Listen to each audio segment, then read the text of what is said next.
Magandang gabi sa inyong lahat. Ako si Kamisteryo at para sa gabing ito, ibabahagi ko ang isang kwentong ipinadala sa akin ng isang tagapakinig na itatago natin sa pangalang Rico.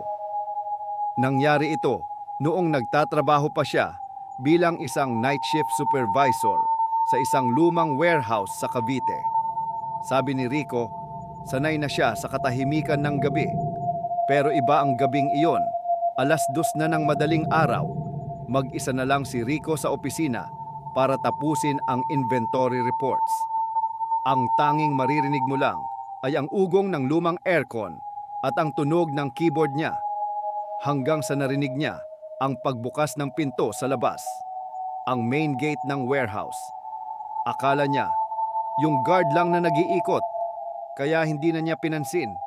Pero maya-maya, narinig niya ang mga yabag ng sapatos.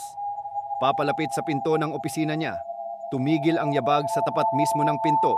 Kumatok ito 3 beses, mahina pero buo. "Sino yan?" tanong ni Rico.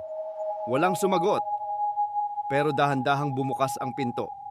Silip lang, doon niya nakita ang isang lalaki. Naka-uniforme rin ng pang-warehouse, pero luma na ang tabas.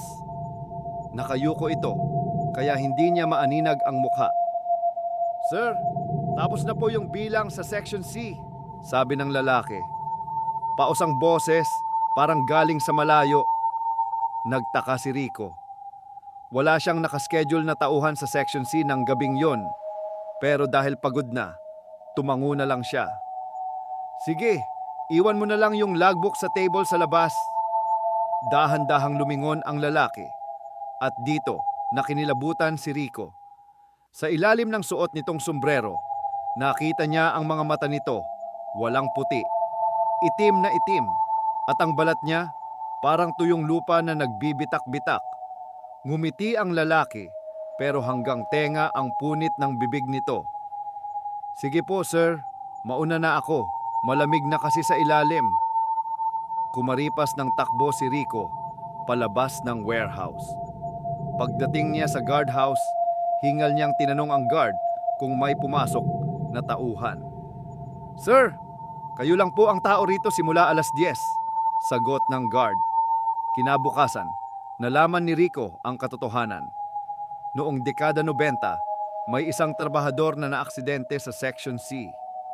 Nahulog ito sa ginagawang pundasyon at hindi na nakuha ang katawan dahil agad na nabuhusan ng semento. Hanggang na ngayon, kapag may nag-o-overtime sa warehouse na yon, laging may kakatok sa pinto para lang mag-report na tapos na ang trabaho.